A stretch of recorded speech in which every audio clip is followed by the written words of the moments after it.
नमस्कार, स्वागत है आपका द फोर्थ स्टेट यूट्यूब मंच पर। मेरा नाम है रविंद्र सिंह शोरान। एक झटके में कई सारे उलटफेर हुए। कई प्रदेशों के राज्यपाल या यूनियन टेरिटरीज के उपराज्यपालों की नियुक्ति बदली कर दी गई है। एक झटके में कर दी गई है। किसी को एहसास नहीं था, किसी की जानकारी में नहीं था और ये काम हो गया। लेकिन इनमें कुछ चौंकाने वाले हैं और कुछ समझ आने वाले हैं। पश्चिम बंगाल का चौंकाने वाला है, चुनाव से ठीक पहले क्यों बदल दिया गया? तमिलनाडु के गवर्नर को वहां पर भेज दिया गया। बिहार का एक लेफ्टिनेंट जनरल साहब को भेजा गया है, आरिफ मोहम्मद खान को हटा दिया गया। खैर, हम लोग बात करेंगे लद्दाख की और दिल्ली की भी, साथ में पंजाब भी। क्यों? दिल्ली के जो एलजी थे, वीके सक्सेना सक्सेना विनय कुमार सक्सेना, उनको बदल दिया गया है। उनको भेजा गया है लद्दाख। तरनजीत सिंह संधू को बना दिया गया है दिल्ली का राज्य उपराज्यपाल। अब बात थोड़ी सी अटपटी इसलिए लग रही है कि तरनजीत सिंह संधू आईएफएस ऑफिसर हैं, बड़े अफसर रहे हैं, लेकिन उनको दिल्ली का उपराज्यपाल बनाया गया है। क्यों? एक बात इस पर गौर करेंगे। और दिल्ली के जो प्रतिष्ठित या स्थापित उपराज्यपाल थे, उनको भेज दिया गया है लद्दाख। क्या रीजन है? और लद्दाख के जो उपराज्यपाल थे, उनको बना दिया गया है राज्यपाल हिमाचल का। ये हुआ क्या है? देखिए, कविंद्र गुप्ता अभी तक जिम्मेदारी संभाल रहे थे 9 महीने से उपराज्यपाल के तौर पर। उनके कार्यकाल में कई तरह की घटनाएं हुई, वो हमने देखा। वायलेंस हुई, एजिटेशंस हुए, वो सब हमने देखा। अब उनको भेजा गया है बगल के राज्य में, हिमाचल प्रदेश, पहाड़ी इलाका है वो भी। तो वहां पर चुनाव है, 1 साल 1.5 साल के बाद इलेक्शन है, तो उनको वहां भेजा गया है। ठीक है, वो बात समझ आती है कि वहां रहेंगे तो अच्छे से मैनेज कर पाएंगे, जो भी रिक्वायरमेंट स्टेट की होंगी वो समझ पाएंगे। पहाड़ी है, इलाका पहाड़ी है। अब बात करते हैं लद्दाख की और पंजाब की। तरनजीत सिंह संधू ने चुनाव लड़ा था पंजाब से, पंजाब के अमृतसर से लोकसभा का चुनाव लड़ा था, लेकिन हार गए थे। उनको लेके आया गया है दिल्ली। अब वो क्यों? क्योंकि दिल्ली में भी पंजाब में ठीक 1 साल के बाद चुनाव है, 1 बरस है। हम लोग अब मार्च में ये चर्चा कर रहे हैं, अगले मार्च तक चुनाव की घोषणा होने की संभावना है पंजाब में। तो पंजाब में किसकी सरकार है? आम आदमी पार्टी की। दिल्ली में किसकी सरकार को हरा के अपनी सरकार बीजेपी ने बनाई है? आम आदमी पार्टी की। तो दिल्ली से संदेश देने की कोशिश की जा रही है कि पंजाब में भी बीजेपी मजबूत हो, क्योंकि हमने एक सिख चेहरे को यहां पर एक बड़ी जिम्मेदारी सौंपी है। तो ये तो तरनजीत सिंह संधू का सियासी संदेश देने की कोशिश की गई है बीजेपी की तरफ से दिल्ली में। बाकी वो एडमिनिस्ट्रेटर अच्छे हैं, लंबे समय तक काम किया है, वो सारी बातें तो आप मीडिया में जानते ही हैं, पढ़ चुके हैं। अब आइए दिल्ली से लद्दाख।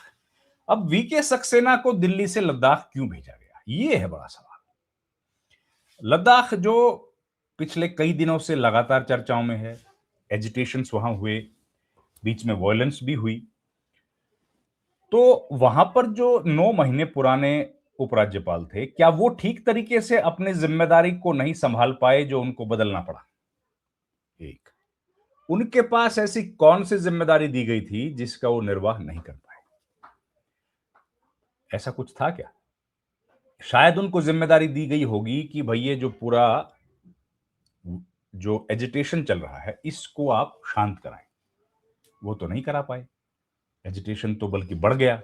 उनके आने के बाद वायलेंस हो गई जो इसके पहले नहीं हुई थी, वायलेंस भी हुई। फिर सोनम वांगचुक जेल चले गए, तो लोगों में नाराजगी अब और ज्यादा है। ये सब हुआ। तो क्या इसलिए कविंद्र गुप्ता को भेज दिया गया यहां से पंजाब? लेकिन पंजाब, माफ कीजिएगा, हिमाचल। लेकिन उनकी तो प्रमोशन हो गई। यहां पर वो लेफ्टिनेंट गवर्नर थे, वहां पर जाके तो फुल फ्लेज्ड गवर्नर हो गए। चलिए, जो भी है, पार्टी अपने हिसाब से फैसला करती है, उन्होंने कर लिया।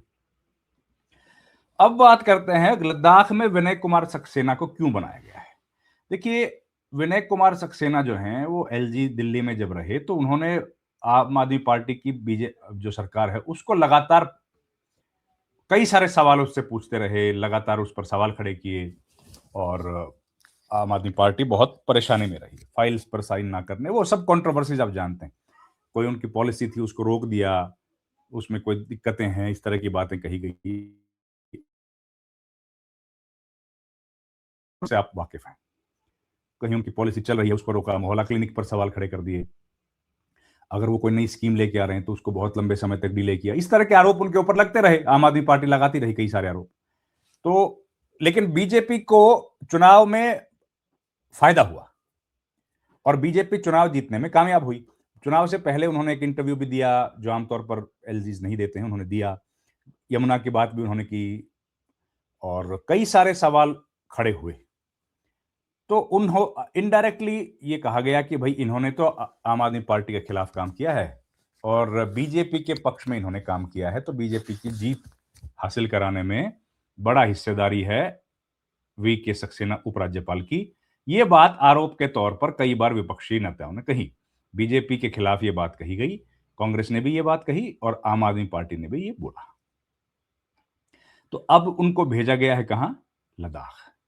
लद्दाख आप जानते हैं कि पहले से ही, और देखिए, क्योंकि वो स्थापित हो गए थे, कई साल से दिल्ली में काम कर रहे थे, तो उनको यहां से ट्रांसफर किया गया है। तो ये एक बड़ी कहानी कहने वाली बात है कि ऐसी क्या जरूरत पड़ गई कि लद्दाख में दिल्ली से किसी व्यक्ति को भेजा गया है और क्या विशेष इंस्ट्रक्शंस उनको दी गई हैं?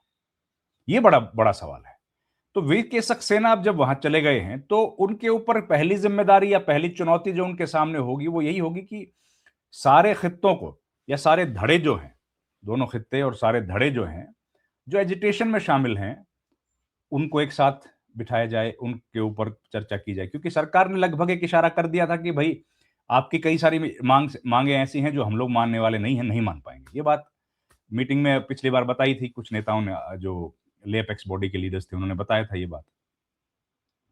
तो अब कहीं नए सिरे से वहां पर कोई वायलेंस ना शुरू हो, कोई एजिटेशन ना शुरू हो, ये एक बड़ी चुनौती रहेगी। एजिटेशंस को खत्म किया जाए या कंट्रोल किया जाए या कम से कम लोगों के मन में केंद्र सरकार की नीतियों के बारे में, केंद्र सरकार के बारे में पॉजिटिविटी आए, वो एक बड़ी चुनौती के तौर पर है। तो उसको कैसे अप्लाई करेंगे वीके सक्सेना, ये है सवाल। और केंद्र सरकार इनके अलावा और क्या-क्या मांग है केंद्र सरकार की और क्या चाहती है कि वीके सक्सेना वो करें और जिसकी वजह से उनको विशेष तौर पर वहां भेजा गया है, ये बड़ा महत्वपूर्ण है। क्योंकि लद्दाख जो इस दौर से अब गुजर रहा है ना, वो सामान्य समय नहीं है। वो सामान्य समय नहीं है कि पहले, जब हम याद करेंगे कि पहले जो एलजी बनाए गए, दूसरे एलजी जब बनाए गए, तब तक भी लोग केंद्र सरकार के साथ लगातार पक्ष में थे और उनकी तारीफें कर रहे थे। लेकिन अब थोड़ा-सा समय बदल गया है। लोगों में केंद्र सरकार को लेकर बेरुखी है, नाराज़गी है। बीजेपी को लेकर भी बहुत नाराज़गी है और बीजेपी के उम्मीदवार जो प्रत्याशी थे, उनको तो बहुत चुनाव में हराया भी, काफ़ी कम वोट मिले। तो ऐसी स्थिति में जब केंद्र सरकार से नाराज़गी है और बातचीत का भी जो सिलसिला है, वो चल तो रहा है, लेकिन उसमें कुछ सकारात्मक निकल नहीं पा रहा है। ऊपर से जो वॉयलेंस हुई और उसके बाद सोनम वांगचुक की जो अभी डिटेंशन में है, ये तमाम सवाल ऐसे हैं जो केंद्र सरकार से नाराजगी की तरफ इशारा करते हैं लद्दाख की जनता का। और दोनों खित्तों में यही स्थिति है, लेह में भी है और करगिल में भी है। तो उसमें नए एलजी कैसे बीच का रास्ता निकालेंगे, कैसे सरकार, केंद्र सरकार और लद्दाख की जनता के बीच एक अच्छा समन्वय स्थापित करेंगे और कैसे जो एक विरोध का या नाखुशी का एक जो आलम हम लोग देख रहे हैं, उसको कैसे खत्म करेंगे, ये एक बड़ी चुनौती रहेगी। और क्या इसी के लिए प्रधानमंत्री मोदी ने या अमित शाह ने उनको भेजा? और देखिए, वीके सक्सेना पीएम मोदी के बहुत नजदीकी, बहुत खासम खास माने जाते हैं और बहुत पुराने मित्रों में से हैं। लद्दाख में ये अभी आए हैं, लेकिन दिल्ली आने से भी पहले वो जब गुजरात के मुख्यमंत्री थे, तब से प्रधानमंत्री मोदी जब गुजरात के मुख्यमंत्री थे, तब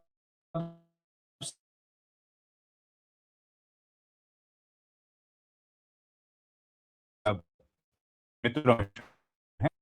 तो इतने करीबी मित्र को अगर शिक्षा या बड़ा टारगेट देके उनको कोई भेजा गया है तो वो क्या होगा ये देखना है। लेकिन खैर, इस वीडियो में इतना ही।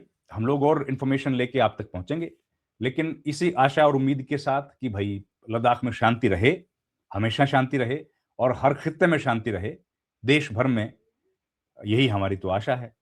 और अभी जो ये वॉर चल रहा है, ये भी भगवान करे शांत हो, ताकि निर्दोष बेगुनाह लोगों की जिंदगी ना जाए। बहुत बहुत धन्यवाद आपका। Thank you very much.